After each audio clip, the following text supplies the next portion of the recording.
Remember the passion you felt doing that particular thing you always loved to do when you were a kid? Whether it was to laugh or to love or to explore, to play or create. Those passions weren't just you being a kid. They were gifts of clarity. They're the desires of your heart authentically expressed. Hi, I'm Courtney Cole, and this is the Love Freq podcast where we remember who we really are and what we've come to this planet to create. It's here we make a choice. Love or fear. It's here we choose to vibrationally realign ourselves with the truth of our essence, love, 528 hertz, the love frequency, which therefore allows us to realign with conscious healing, authenticity, and creativity. Don't freak out. This is your true nature. Hey guys, welcome back to the Love Freq podcast. I am so lucky to be here with country music star Brandon Stansell. And Brandon and I go way back to our college years at Belmont University in Nashville, Tennessee. And he's out here living in LA now with me. I mean, he's not living with me, but he's with me in LA doing his musical thing and kicking total butt. I'm not even kidding you. He's so awesome. And I'm so inspired by him because he's just making massive waves in the country music world by shedding light on love and acceptance within the LGBTQ community in an industry that is pretty resistant to LGBTQ artists like himself. In 2018, CMT actually premiered his music video for his single Hometown, which is a really emotional video about his story of coming out to his strict Southern Baptist family. And it's hard to watch, you guys, in a sense of, I just can't believe anyone having to experience what he experienced for living his truth. I wouldn't wish it on my worst enemy. But the good news is that the video made history by addressing these LGBTQ themes for the first time on the TV network. And the video went on to being named one of Rolling Stone's top 10 country music videos of 2018. So that's pretty neat. And he just released a documentary called 3 Chords and a Lie, which tells more of his story of him as he hits the road with a new album. And he's working to find healing and reconciliation between he and his family after 10 years of being estranged because of his coming out. So what a story, Brandon, and what an honor to chat with you today. Thank you for joining me. Well, thanks for having me. I'm happy to be here. It's good to see your face. Well, thank you. We're on Zoom right now, you guys, for those of you who don't know. So you might not be able to see us, but you can hear us. First of all, I just have to say, even though we are on Zoom, like I wish I could just come through and just give you a huge hug after I watched the Hometown video again. And that whole first scene is just so incredibly powerful, Brandon. Like that's got to have been a hard scene to have filmed. Yeah, I can't believe it's been a few years since we did that. It feels like yesterday, but it was tough to go back to that place, right? And kind of like try to tap into those moments. And what I really did was, we kind of pulled together. I had all of these experiences when I came out, talking to my parents and talking to my siblings and friends, and relatives. And there were all of these different sound bites from different people. What I wanted to do was try to figure out a way to kind of pull those into one scene. Wow. And so that's kind of what we did. And my friend Janet played my mother, and I've known Janet my whole life. She was awesome. She's incredible. And, she actually walked in the front door where we were shooting, and we hadn't seen each other in a little while. And she was like, "I'm going to hug you, and then I'm not going to speak to you for the rest of the day." And I was like, that okay, we can do that. And so she didn't. She was like, she came in and, we had like one moment, and then we were like method acting for the rest of the time. But I think it's what made it, really hit. I was obviously nervous to do it, but it really came out to be something that, I think turned out well, and that I'm, really proud of. Brandon, it's so good. And for those of you who haven't seen the video, you have to go check it out. Like he sets up this scene that kind of reenacts, moments after coming out to his mom as she's like frantically running around the house, folding clothes, telling him he has to leave. And his eyes like are just filled with tears. And, like when you cry, you have like those red patches, along your eyes. You had all of that. Like it was so real. And that's what I was going to ask you. And you kind of touched on that. Like, is that really what happened? Like, you just said you were pulling in from a bunch of different sound bites, but did that scene really happen? Yeah, I mean, it didn't happen exactly like that. I was 22. We were in school. I was finishing up my last year at Belmont, and the idea of that scene and being kicked out actually came from the conversation that I had with my oldest sister. I was living at her house in Nashville at the time, and she came by the house, and when she found out, because I hadn't gotten to tell her, she had heard through my parents, and she came and she asked me to leave, and she didn't want me living there anymore, and Oh my God. so I had to, that was kind of the inspiration for that scene, but I had similar conversations with my mom and dad, and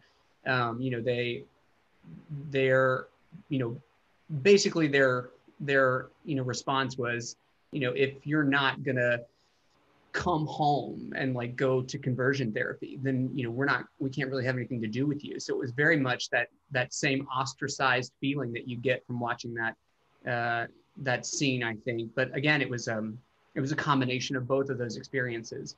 I think that in an effort to kind of make it as available to as many people as possible, I think the mother-son relationship is more relatable. So that's kind of why we did that. But yeah, it's my truth in a kind of a wrapped up version. But like the best artistic way that I knew how to present it. And I think that's what I love so much about you and what you're doing. Like you are so adamant about owning your truth. And that's a big part of this podcast is living your truth so that you're able to connect more with, love and that oneness that's just ever flowing throughout us all. And so that we can be the best creative expression of ourselves that there is. And you're doing that. And I can't imagine what it's like expressing this to people that you love so dearly and who are supposed to love you no matter what, and them saying, no, actually, that's not okay. And we want to send you to conversion therapy to take this away from you and say, no, you can't be this way. Like, what did that feel like? And what is conversion therapy? Like, what? I'm sitting here going like, wait, this is a thing. Yeah, I mean, thank God that it's being banned in most states, but it's still legal in several states, including Tennessee. But I felt very fortunate that I had, I've always told people I have an old soul in here. And there was a part of me that always knew that even as an exercise to try to appease and placate my parents, that going to one of those places was going to do a lot more harm to me than good. So it was never an option for me. It was never something that I ever considered. I simply turned it down. But basically, there are less now, but there were organizations that existed and still exist today that claim that being queer, being LGBTQ is a choice and that can be corrected. And so through a series of exercises or therapies that you can actually change your sexual orientation. A lot of them are religiously based. So anyway, that was, something that my parents advocated for, my siblings advocated for, but something that I didn't have any interest in. So anyway, yeah, that was pretty tough. And, I'm a big proponent of pushing, for like out here in California. I work with Equality California, and they're like the kind of legislative group that pushes to I guess advance LGBTQ rights in the state, and a lot of states have these. And those are the groups that are pushing to ban things like conversion therapy in states where they still exist. Like I said, a lot of states are kind of getting rid of it because they realize that it is basically child abuse, at its core. And I think a lot of people are starting to realize that, and so they're pushing to legally ban it in the states. Well, you're really, in a sense, in that regard, you're denying someone their reality. Sure. Yeah. You're completely denying someone of whatever they're experiencing with inside themselves and saying that that's not okay for them to experience.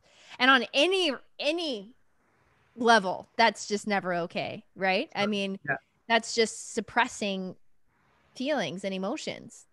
Yeah. Well, I mean, and it's a reason why a lot of the organizations have kind of disbanded over the years. I think one of the kind of the famous examples was there was a ministry called Exodus that a lot of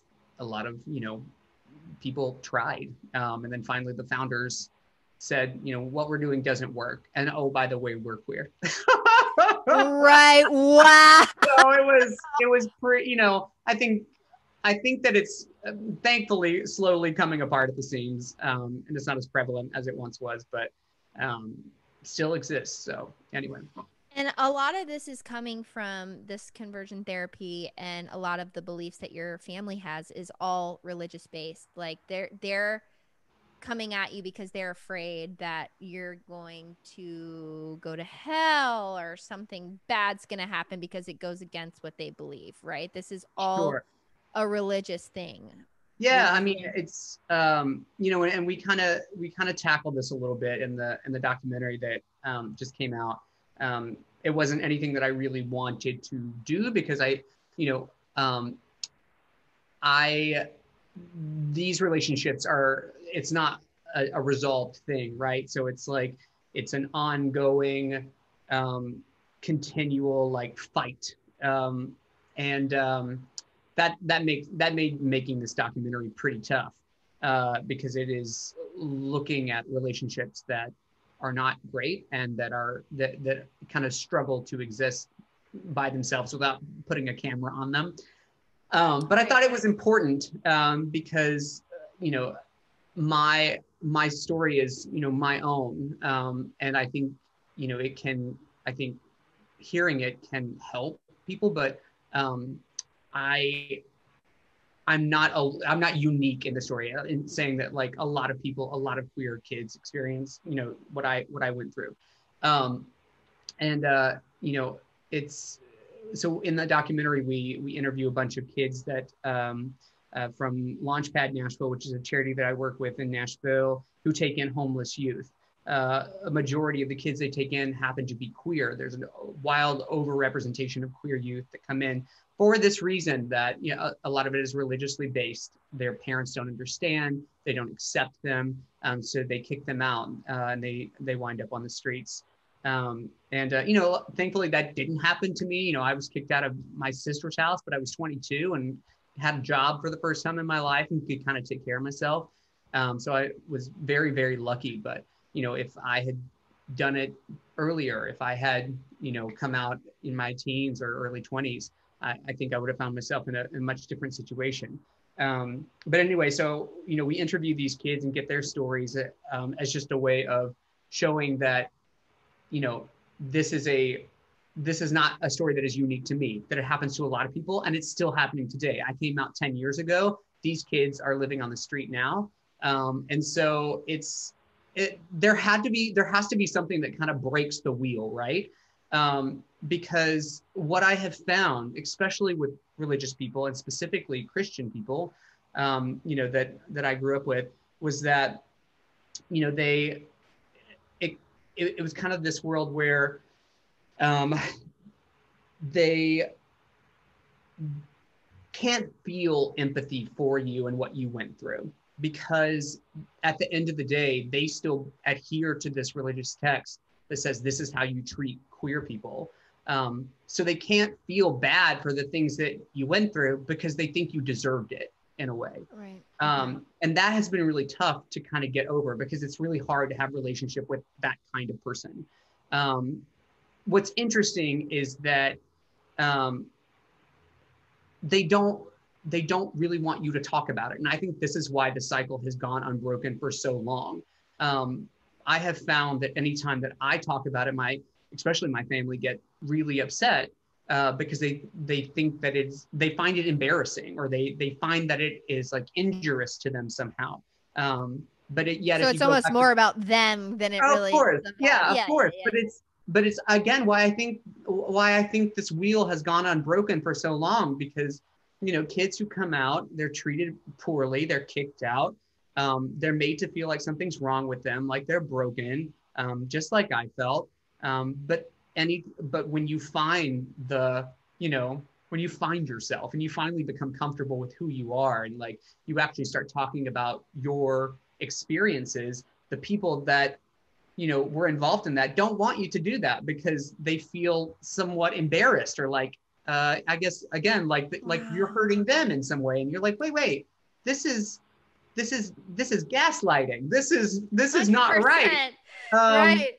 because I think that if you are religious and you do think that being queer is wrong, and and you have a sibling or a friend, or and you treat them poorly, you should have to own that. Like, you should have to own that, and defend it with whatever religious text that you're using to justify your behavior. Man, it just is confusing, and it's a hard cycle to break.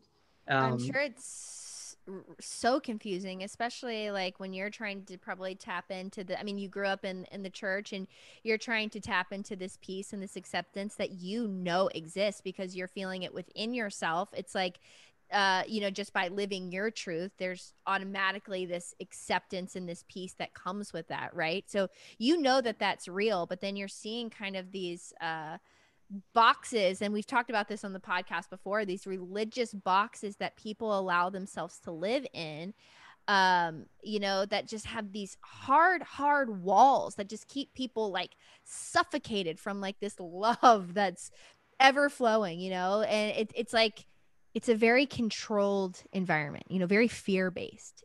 I feel like the love that I've come to know in my faith and in my spirituality, and the love that I feel like Jesus was and is, in my opinion, is a love that promotes truth.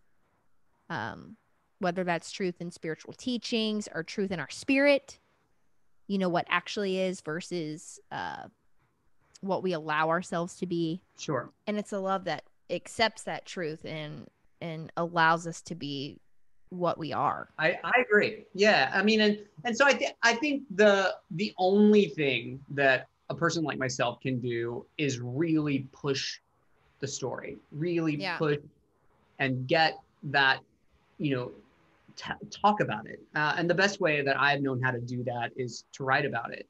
So I, spent the year last year writing this EP that came out in the summer called Hurt People. And then I got presented with this opportunity to do this documentary with Out TV. And I just really looked at it as another like kind of medium to tell the story. And and the EP ended up eventually just being the soundtrack to the doc, which was great. But I think that is kind of has been my passion, to not only bring just to tell my stories, but also very specifically to do it in the country genre where where we're not there's not an abundance of LGBTQ representation, right?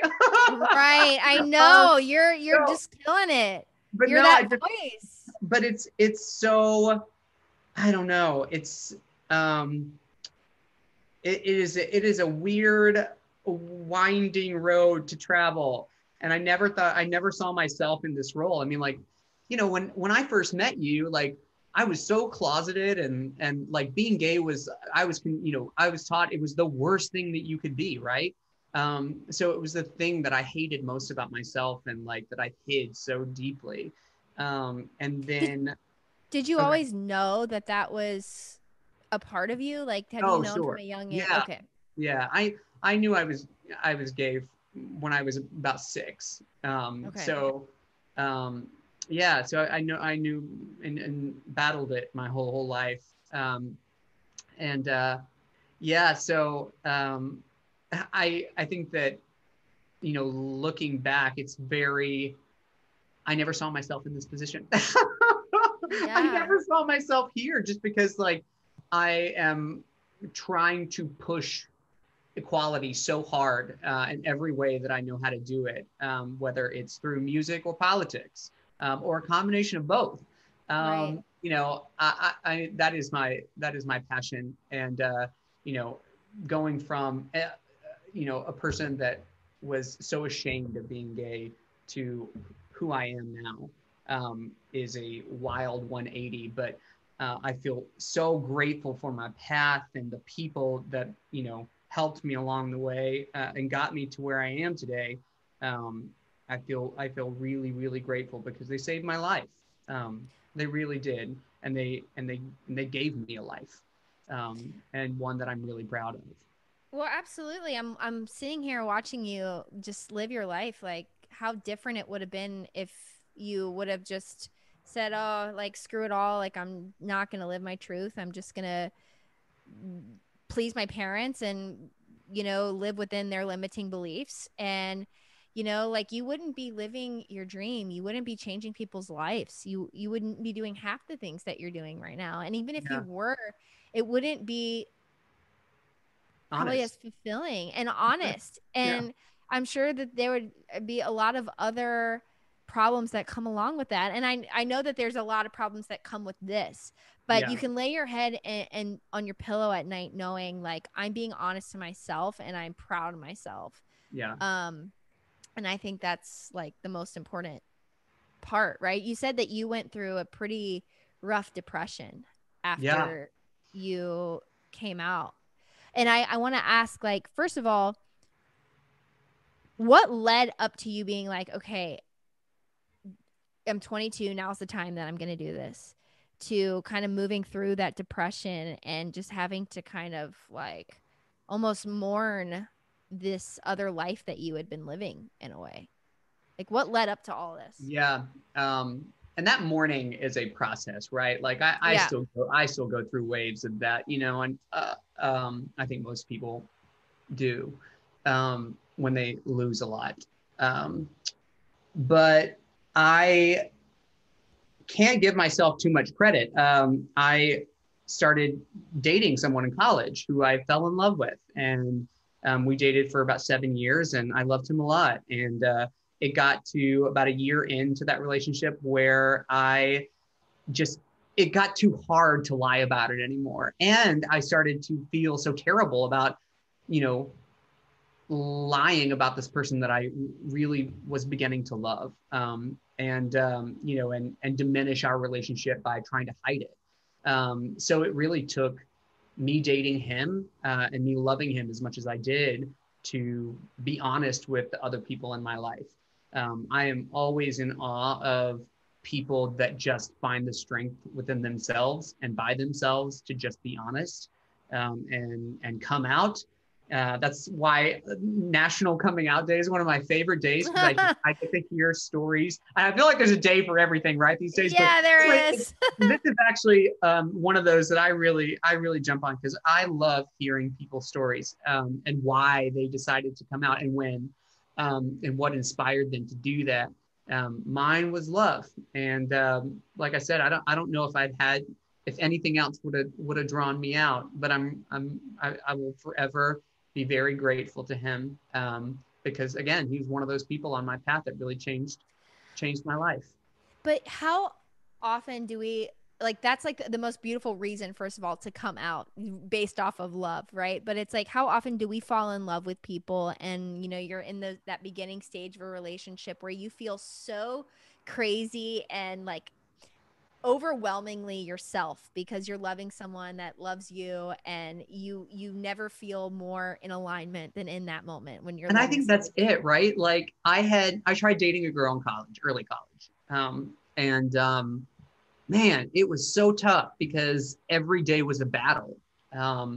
not with her, but like just within myself. And when I finally started dating a man, I never felt more like myself. I was everything felt so right and so easy and so me, that I couldn't deny who I was anymore. And Absolutely. it was, I mean, like you can't know that until you give yourself the freedom to, stretch and be more than you were told you could be. You know what I'm saying? Absolutely. Oh, 100%. And I So love what you said about denying who you are. Like when we let these egoic mentalities like fear, because we know that lack of acceptance comes from a fear-based belief, right?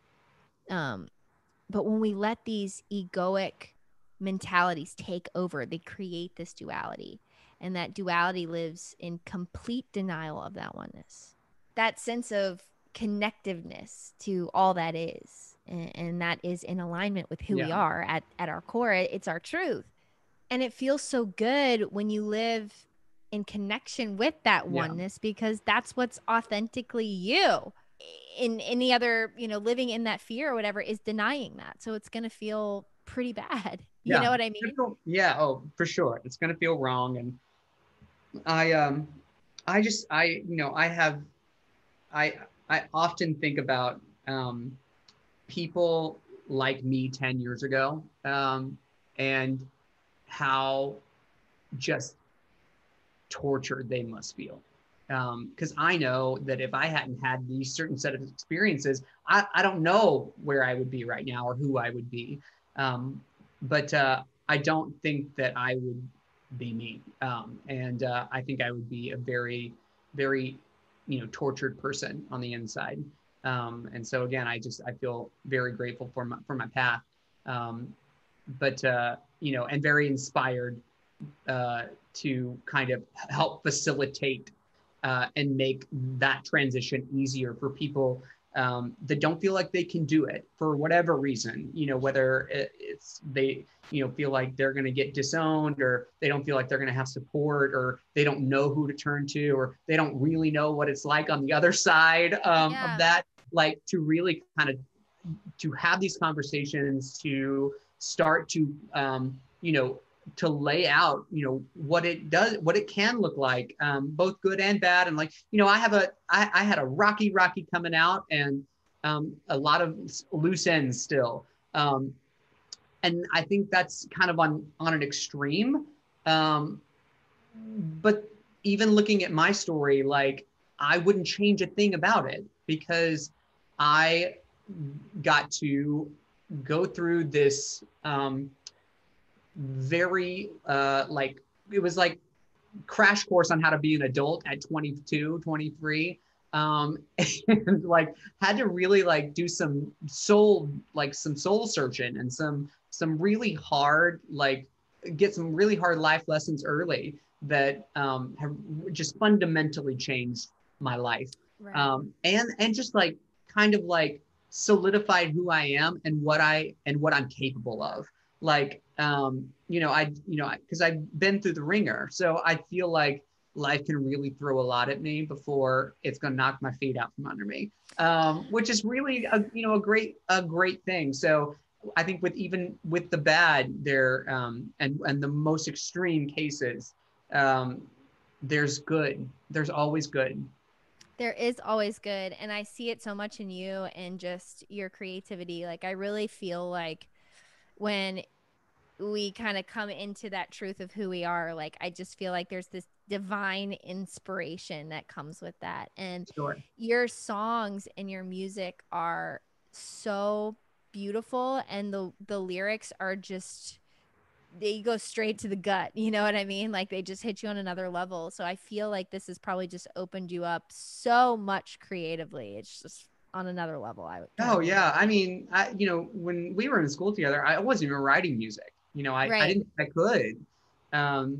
It's one of those things where it's like, you're the most talented person where you come from, and then you go to a place like Belmont So University and you much. Right. realize, tisk tisk, you are not. That's right. That's right. It's like the Miss America of like all of them. It really is. So, I mean, it took me a while to kind of like, you know, recover from college experience to, Yeah. you know, pull it back a little bit and really find it, you know, try to tap into that. But I'm sure that your story, I mean, coming out and really like owning yourself, I feel like probably just opened you up to those parts that were blocking it to begin with, because you just Sure. weren't, you probably just felt so trapped in a way.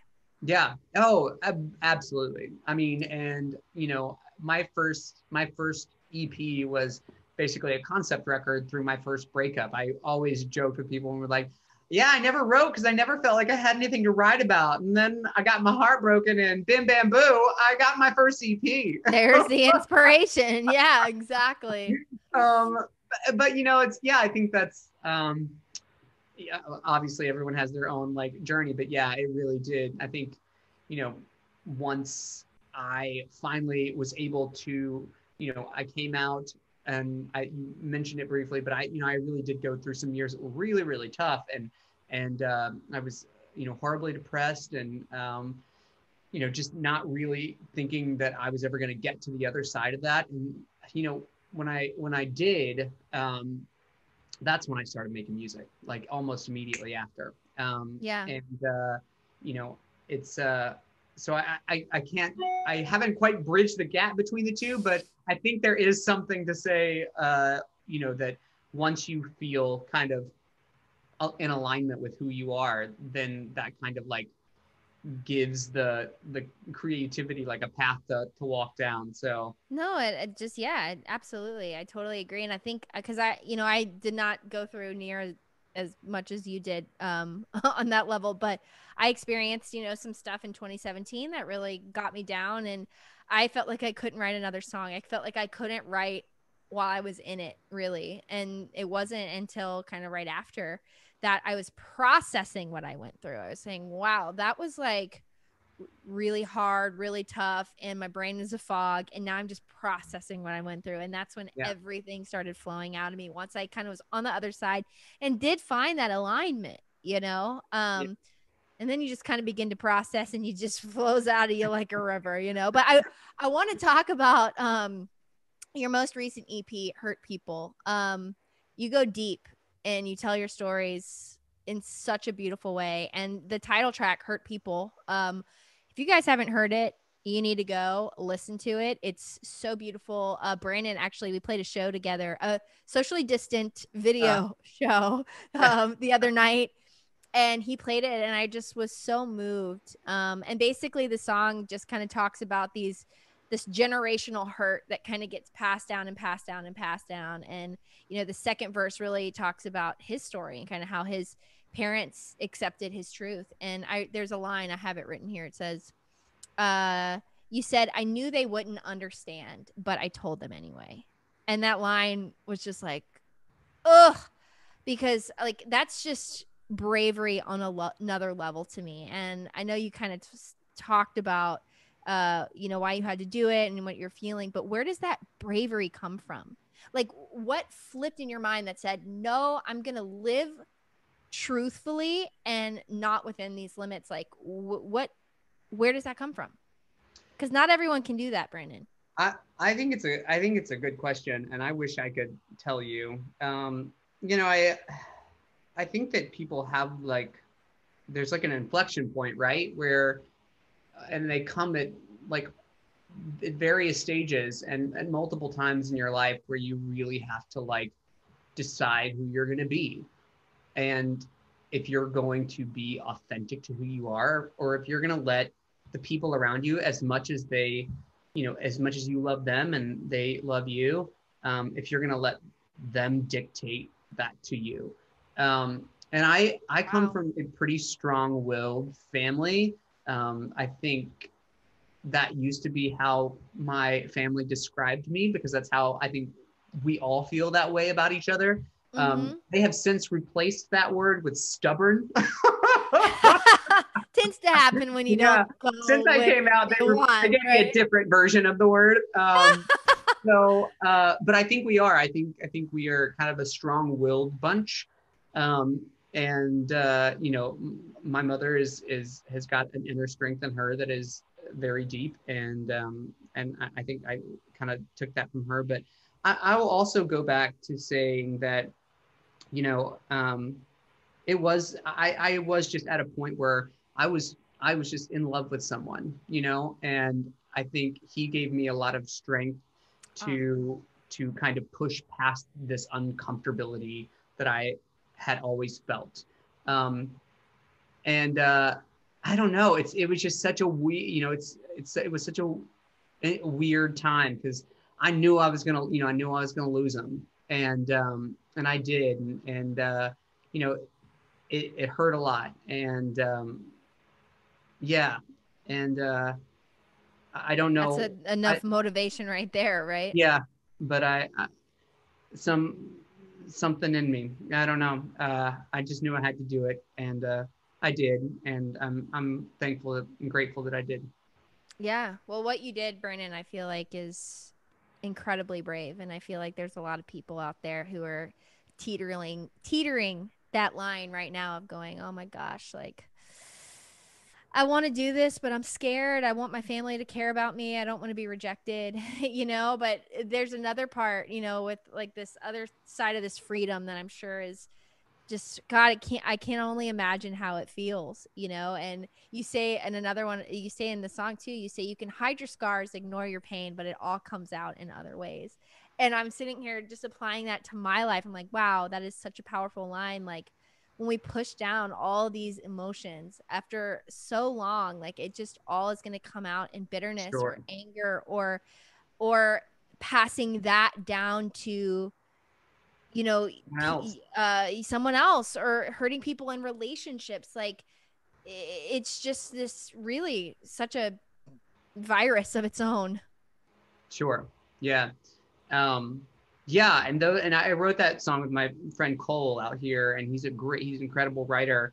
Um, but there are some pieces of that song that were just mine and that was Yeah, mine. And it just is so my story, and um, yeah, man. But I'm always surprised when I get to play these things for people and to see their reactions afterwards. Everything from, I think the first time I ever played Hometown, I was so nervous about playing it because it felt so like personal to me. And I didn't think anybody was ever going to like relate to it. And it was a straight white woman who came up and said, I should have written that song. That's my song. And then you start to realize that we're all a lot more alike than we are different. And that's a great thing. absolutely. Oh my gosh, So yes. Well, yeah, and like I mean it doesn't matter what your story is. I mean like I can see that line in particular in my own life dealing with some of the things that I did growing up where it's like gosh, if I don't face that, my relationships are going to keep being the same in the same cycle, or I'm yeah, going to keep treating people this way when I get angry, or I'm going to keep retreating in this area. Like it doesn't matter. Like if you're not dealing with your stuff, if you're not aligning with your truth, um, and you're just suppressing everything, I mean, that's how people get sick. yeah, sure, You yeah. know, it's like almost like an energetic release, but I'm just so impressed by you in a way that you're encouraging so many people to live their truth. It's just amazing. And I'm sure that you still struggle with a lot of things in a sense of you have these ideas of how your life is supposed to go. You want to have these dreams of your family probably getting together on Christmas and you bringing the love of your life home and them welcoming him with big arms and whatever. And you talk about that in your song Like Us. And it really is a beautiful way of kind of letting us know how you feel, your story, in a sense of like, gosh, I want my mom to say these things to you, and I want my dad to feel this way about you and love you and accept you. But the truth is that home isn't home for people like us. It's never going to be that way. Like, what does that feel like? And is that something that you have to mourn, or is that something you have to accept? How do you process that and move forward and be okay with that? Well, I think both. I think you mourn it and accept it. It's one of the reasons I wrote about it. I also think that it's not every queer person's story, which is important to know. I would say, the majority of my friends don't relate to that story, which is a great thing. That happens to be my story and my truth, and I know other people do relate to it, which is why I wrote it. And I do mourn that, but I also accept the reality of it. And to flip the whole thing on its head, a little bit of what I was saying earlier is that, like, there are a lot of things like that. These are just chapters and like little, facets of, thing of me and my world. Because yeah, I never imagined growing up that I would be estranged from my family when we were all so close. I never imagined not being at the Thanksgiving dinner table. I never imagined not having a relationship with my nieces and nephews. I could not fathom any of those things, but those are all true things. But I could also not fathom being someone who is pushing for equality for queer people, someone who is advocating for representation for queer people in country music, someone who is, just kind of trying to pave a path to make being queer and coming out more accessible, easier, and just not as tough. So there's kind of a flip to that. Like, I didn't see my life this way. Yeah, there are some negatives, and those are tough. But there are also some really beautiful things. Absolutely. And those are probably the things that people are weighing out. Like, if somebody's listening to this show right now and they're sitting here on the teeter-totter going, oh my gosh, like, I want to be like Brandon.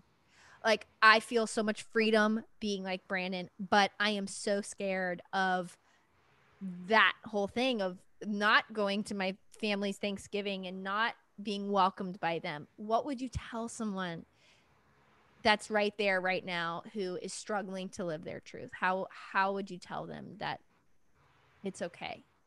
Yeah, I think that kind of what we were saying earlier is what I would hang on to, and that is this inward battle that you have to find yourself will always be at war until you address it, right? So when I finally came out of my depression and finally figured out how to be proud of this person that I am, I found that space, right? And there's nothing that I would ever do to go back to where I was before. And it just made it all so much clearer to me to say, you know what, like, I'm looking back at these relationships that I have, and they are not relationships that I would accept now. I wouldn't accept a friend that said, well, I'd love to hang out with you, and man, let's go grab a drink and let's hang on the weekends, but don't talk about anyone that you're dating, because I don't want to do that. That's not true friendship. No. Exactly. Like, you wouldn't accept those kinds of people into your world. Because they're not accepting you. Absolutely. So it's very clarifying when you then at that point when you start to look back at, like, people that were in your world, you realize that being in relationship with people that put conditions on your relationship is not a real relationship. It's just not. It is a one-sided thing. You get nothing and they get control. They gain. And it's not healthy for anyone, especially you. So I would say, care about yourself, enough to be yourself. That's it.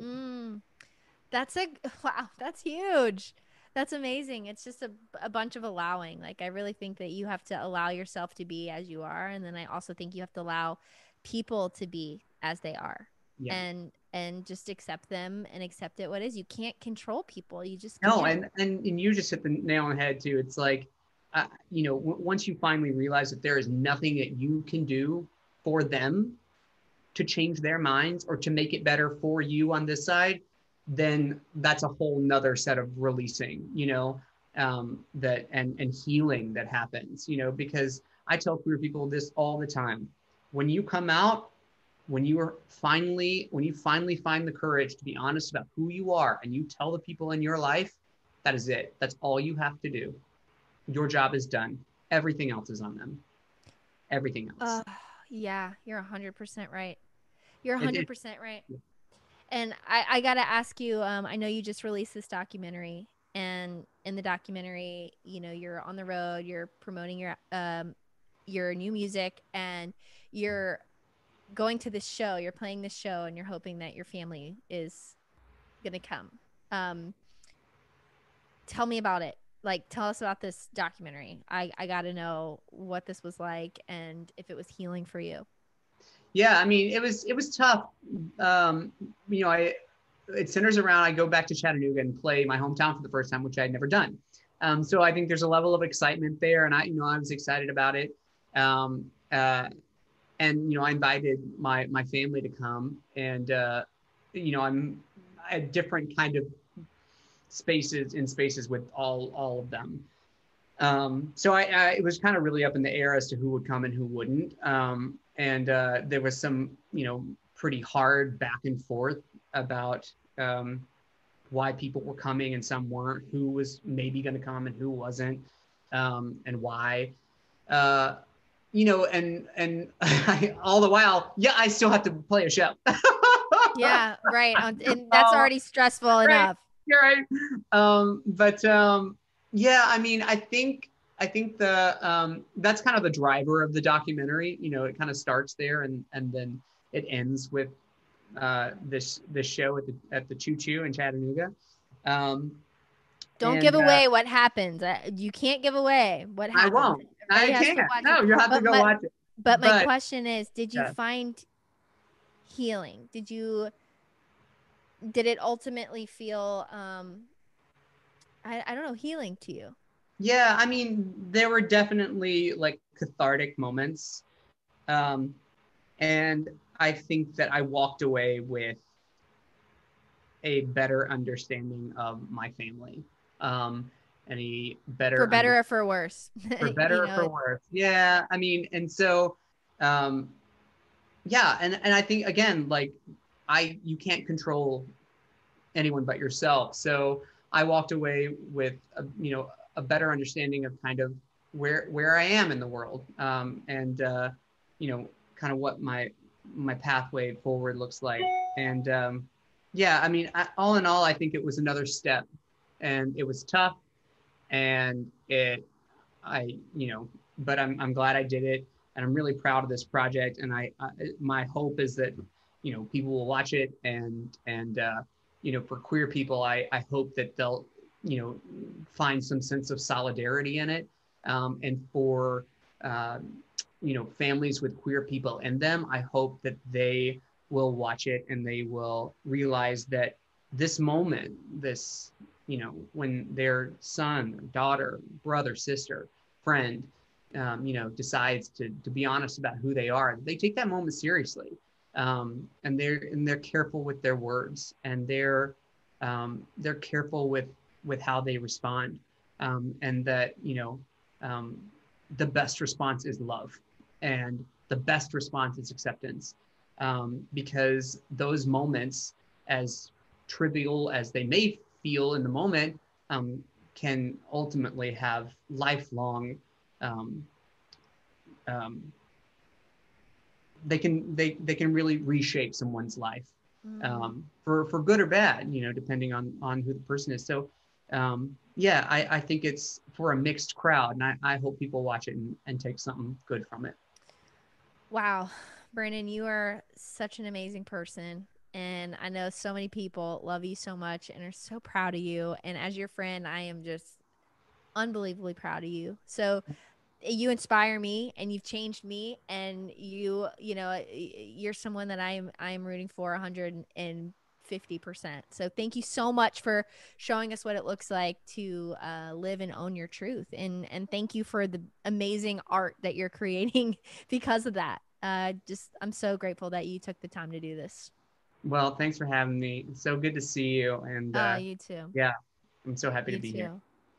So be sure to go follow Brandon on Instagram at Brandon Stansell, and be sure to check out his new documentary, 3 Chords and a Lie, available now on Apple Music, iTunes, and Amazon.